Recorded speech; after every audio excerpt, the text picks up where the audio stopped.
এদের সঙ্গে সন্ধ্যা নাস্তা করতে গিয়ে যা ঘটেছিল, চলুন কি হয়েছিল দেখে আসি। আমি মসজিদে এসে আসরের নামাজটা জামাতের সাথে আদায় করলাম। আসরের নামাজ পড়ে বন্ধুর গ্যারেজে একটু আড্ডা দিয়ে চলে এসেছি মাগরিবের নামাজের পর। এখানে এসে দেখি আমার পাড়ার ছেলেগুলো নাস্তার আয়োজন করছে। কেউ আবার ফ্রি ফায়ার খেলছে, কেউ আবার গল্প করছে, কেউ আবার খাচ্ছে। তার কিছুক্ষণ পর নাস্তা রেডি করা শুরু হয়। আজকের নাস্তা হিসেবে রয়েছে মুড়ি, ঘুগনি, চপ এবং শসা, পেঁয়াজ, টমেটোর, গাজর ইত্যাদি রয়েছে। তারপর ঝটপট করে এর উপর চপগুলো দিয়ে দিল। তারপর এই চপগুলো দুজনে মিলে মিক্স করতেছে। এটা হয়ে যাওয়ার পর সাথে সাথে দিয়ে দিল মুড়ি। এখানে রয়েছে 1 কিলো মুড়ি। মুড়িটি দেওয়ার পর ভালো করে মিক্স করে নিচ্ছে। তারপর দিয়ে দিল ঘুগনি। তারপর এই সুস্বাদু মুড়িটা ঢেলে দিল খবরি কাজের উপরে। তারপর শুরু হলো খাওয়া দাওয়া। আপনারা কি জানেন এই 1 কিলো মুড়ি মাত্র 8 মিনিটে খাওয়া হয়েছে? এটা কি সম্ভব? আপনারা কমেন্টে জানাবেন। চলুন তাহলে এদের মুখ থেকে শুনে আসি কথাবার্তাগুলো। ছোট্ট একটা ইন্টারভিউ। আজকে পরিবেশটা সুন্দর না?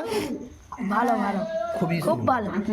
খাই রে বুঝলি বই এ পসিয়ে খাই নেবে মুখ জাম কোনো কথা বলতে পারেনি দেখ জিপ গাম চিবাই রে পয়সা দিবি না পয়সা কে দেয়নি